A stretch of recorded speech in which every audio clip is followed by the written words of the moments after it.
الحمد لله والصلاة والسلام على رسول الله.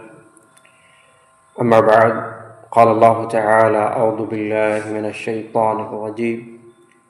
بسم الله الرحمن الرحيم. يا أيها الناس اتقوا ربكم الذي خلقكم من نفس واحدة وخلق منها زوجها وبث منهما رجالا كثيرا ونساء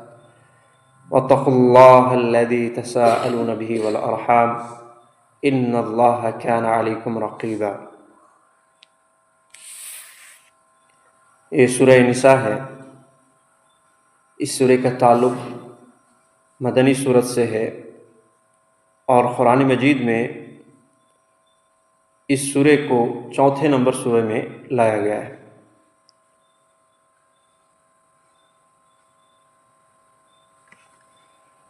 اس سورہ کی فضیلت کے حوالے سے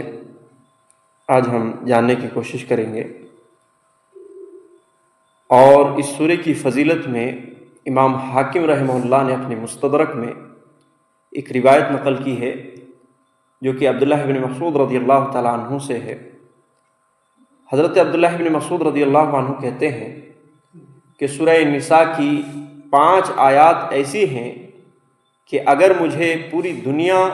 اور اس کا سارا ساز و سامان مل جائے تو اتنی خوشی حاصل نہیں ہوگی جتنی ان آیات سے خوشی حاصل ہوئی ہے. وہ کہتے ہیں کہ سورہ نساء کی آیت نمبر 30 پر 1، سورہ نساء کی آیت نمبر 40، سورہ نساء کی آیت نمبر 40 پر 8، سورہ نساء کی آیت نمبر 60 پر 4 اور سورہ نساء کی آیت نمبر 110. یہ 5 آیات کو وہ بتاتے ہیں کہ ان آیات کے ملنے پر انہیں اتنی خوشی ہوئی کہ پوری دنیا اگر مل جائے اور پوری دنیا کے ساز و سامان بھی مل جائے تو اتنی خوشی نہیں ہوگی. تو یہ ایک بہت گہری بات ہے، اور یہ حضرت عبداللہ بن مسعود رضی اللہ عنہ کا فہم ہے، جس کو ہم موقوف حدیث بھی کہتے ہیں. تو یہ موقوف حدیث اس بات پر دلالت کر رہی ہے کہ سورہ نساء میں 5 آیتیں بڑی زبردست آیات جو ہے نازل ہوئی ہیں، اور ان میں پہلی آیت کیا ہے؟ اللہ تبارک و تعالیٰ نے فرمایا ان تجتنبوا کبائر ما تنہون، کہ اگر تم بڑے گناہوں سے بچو گے، بڑے بڑے کبائر جو گناہ ہیں، ان تجتنبوا کبائر، جو بڑے بڑے گناہ ہیں، سود کھانا، شراب پینا، جوا کھیلنا، جادو سیکھنا سکھانا، شرک کرنا، کفر کرنا، اور اس کے علاوہ بھی بہت سارے کبائر گناہ ہیں. اللہ تبارک و تعالیٰ نے اس آیت کریمہ میں کہا کہ ان تجتنبوا کبائر ما تنہون، کہ اگر تم بڑے بڑے گناہوں سے بچ جاؤ گے جس سے منع کیا گیا ہے، نکفر عنکم سیئاتکم، تو ہم تمہارے چھوٹے چھوٹے سارے گناہ کو معاف کر دیں گے، وندخلکم مدخلا کریما، اور تمہیں عزت کی جگہ میں جا کے داخل کریں گے. تو یہ آیت کریمہ مومنوں کے لیے بڑی خوشخبری کی بات ہے کہ اگر بڑے بڑے گناہوں سے آدمی بچ جائے تو انسانوں سے جو چھوٹے چھوٹے گناہ ہو جاتے ہیں تو وہ دھل جاتے ہیں. اور اللہ رب العالمین کا یہ وعدہ ہے کہ بڑے بڑے گناہوں کے بچنے کی وجہ سے اس کے فائدے میں یہ شامل ہے کہ اللہ رب العالمین چھوٹے چھوٹے گناہ معاف کر دیں. اور حدیثوں میں یہ بات بھی ثابت ہے کہ آدمی وضو بناتا ہے، صحیح مسلم کی روایت، وضو بناتا ہے تو اس کے ہاتھ پاؤں، اس کی آنکھوں کے گناہ، اس کے چہرے کے گناہ، اس کے زبان کے گناہ، یہ سارے گناہ جو چھوٹے چھوٹے گناہ ہوتے ہیں وہ جھڑ جاتے ہیں.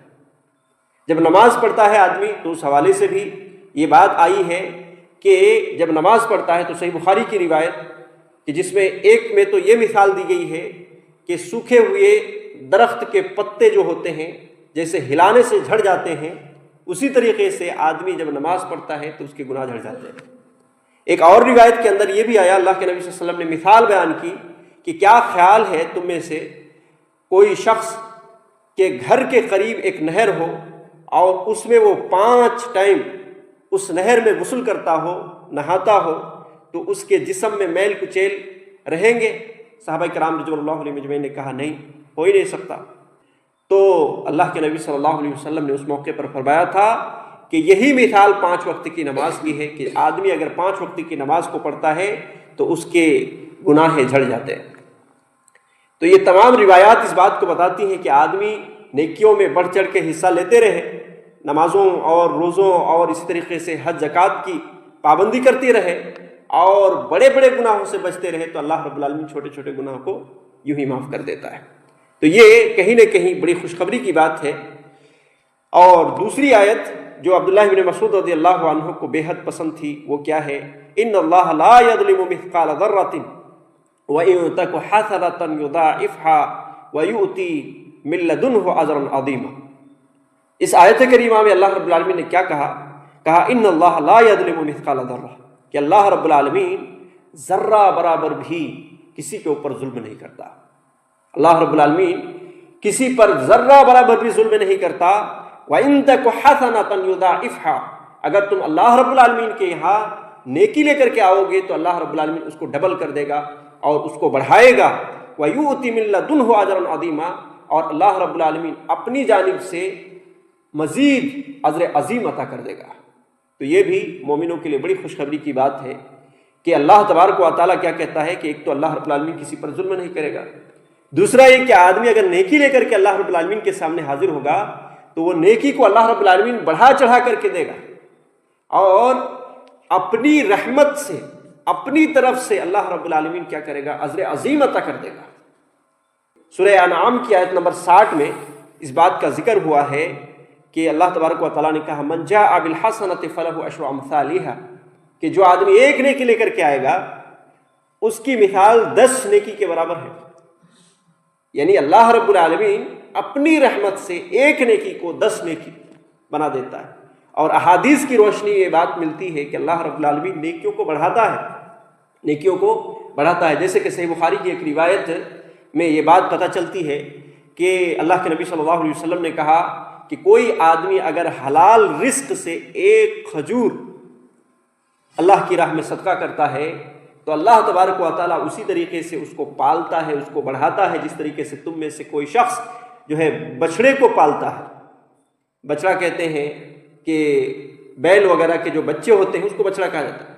تو جس طریقے سے بچڑے کو پالا جاتا ہے اللہ تبارک و تعالیٰ اس نیکی کو پالتا ہے اور قیامت کے دن اس نیکی کو ایک کھجور کے صدقے کے بدلے میں وہ ایک پہاڑ کی شکل میں دیکھے گا۔ تو یہ اللہ رب العالمین کی بڑی رحمت کی بات ہے اور جو ہے اسی کی طرف یہ آیت کریمہ اشارہ کرتی ہے کہ آدمی اگر نیکی لے کر کے آئے گا تو اللہ تبارک و تعالیٰ اس کو ڈبل ٹرپل اور جو ہے 4 ڈبل 5 ڈبل بلکہ 700 گنا تک بڑھا دیتا ہے اللہ تبارک و تعالیٰ، اس سے بھی زیادہ اللہ تبارک و تعالیٰ بڑھاتا ہے۔ تو یہ آیت کریمہ اس میں بھی اللہ کی رحمت بیان ہوئی ہے اور مومنوں کے لیے خوشخبری کی بات ہے۔ تیسری آیت جو عبداللہ بن مسعود رضی اللہ عنہ کو بے حد پسند تھی وہ کیا ہے؟ ان اللہ لا یغفر ان یشرک بہ ویغفر ما دون ذلک لمن یشاء، کہ بے شک اللہ رب العالمین شرک کو معاف نہیں کرتا، اس کے علاوہ جتنی گناہ ہیں اللہ رب العالمین چاہے تو معاف کر دیتا ہے۔ یہ آیت کریمہ بھی عبداللہ بن مسعود رضی اللہ عنہ کو بے حد پسند تھی اور یہ 40/8 نمبر کی آیت ہے سورہ نساء کے اندر، جس میں یہ بتایا گیا ہے کہ اللہ تبارک و تعالی شرک کو تو معاف نہیں کرتا اور شرک سے بچنا بھی چاہیے۔ صحابہ کرام رضوان اللہ علیہم اجمعین کی زندگی میں شرک دور دور تک جو ہے اس کے شائبہ تک نہیں تھے، شرک سے بالکل محفوظ تھے، تو یقیناً ان کے لیے تو بڑی خوشخبری کی بات تھی۔ لیکن آج ہم اور آپ شرک سے بچے رہیں گے تو یہ آیت کریمہ ہمارے لیے بھی بڑی خوشخبری کی بات ہے۔ اور اس کی مثال کے حوالے سے غالباً سنن ابن ماجہ کی ایک روایت بھی آئی ہے کہ قیامت کے دن ایک ایسا انسان کہ جس کے 99 رجسٹر صرف گناہوں کے ہوں گے، بڑے بڑے، تا حد نگاہ جہاں تک جائے اس کے رجسٹر پھیلے ہوئے ہوں، اور وہ آدمی اپنے حوالے سے یہ گمان کر رہا ہوگا کہ آج تو میری کوئی خیر نہیں ہے کیونکہ میرے پاس کوئی نیکی نہیں، صرف گناہ کے گناہ بڑے بڑے رجسٹر ہوں گے اور اس کے رجسٹر کو پھیلا دیا جائے گا تا حد نگاہ، جتنی دور تک آدمی کی نگاہ پہنچے اس طرح سے۔ تو اللہ تبارک و تعالیٰ اس بندے سے کہے گا کہ آج تم پر ظلم نہیں کیا جائے گا، اور اللہ تبارک و تعالیٰ اس بندے کے حوالے سے ایک چھوٹی سی پرچی جس میں لا الہ الا اللہ محمد رسول اللہ لکھا تھا کہ اس بندے نے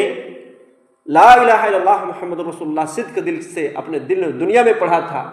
تو ایسی صورت میں اللہ تبارک و تعالیٰ اس لا الہ الا اللہ کی پرچی کو ترازو کے ایک پلڑے میں اور دوسرے 99 جو رجسٹر ہوں گے گناہوں کے وہ دوسرے پلڑے میں اللہ رب العالمین رکھے گا، اور لا الہ الا اللہ بھاری ہو جائے گا، اور اللہ رب العالمین کہے گا کہ آج تم پر ظلم نہیں کیا جائے گا، اور اسی طریقے سے اس شخص کو جنت میں ڈال دے گا۔ یہ اللہ رب العالمین کی بڑی رحمت کی نشانی ہے، اور اس بات کی نشانی ہے کہ اگر گناہوں میں شرک نہ ہو تو اس بات کا بہت زیادہ چانس ہے کہ اللہ رب العالمین اس آدمی کو معاف کر سکتا ہے، لیکن اگر گناہ میں شرک موجود ہو تو ایسی صورت میں اللہ رب العالمین کے یہاں کوئی عذر باقی نہیں رہتا کہ اللہ رب العالمین جو ہے بندے کو معاف کرے۔ چوتھی آیت جو عبداللہ بن مسعود رضی اللہ عنہ کو بہت زیادہ پسند تھی وہ کیا؟ وَلَوْ أَنَّهُمْ إِذْ ظَلَمُوا أَنفُسَهُمْ جَاءُوكَ فَاسْتَغْفَرُوا اللَّهَ وَاسْتَغْفَرَ لَهُمُ الرَّسُولُ لَوَجَدُوا اللَّهَ تَوَّابًا رَحِيمًا۔ اس آیت کریمہ میں اللہ رب العالمین نے بیان کیا کہ اگر یہ لوگ اپنے نفس پر ظلم کرنے کے بعد آپ کے پاس آتے، اللہ کے ہاں استغفار کرتے اور رسول بھی ان کے لیے استغفار کی دعا کرتے، تو اللہ رب العالمین کو بہت زیادہ معاف کرنے والا اور رحم کرنے والا پاتے۔ یعنی یہ آیت کریمہ بھی اللہ کی رحمت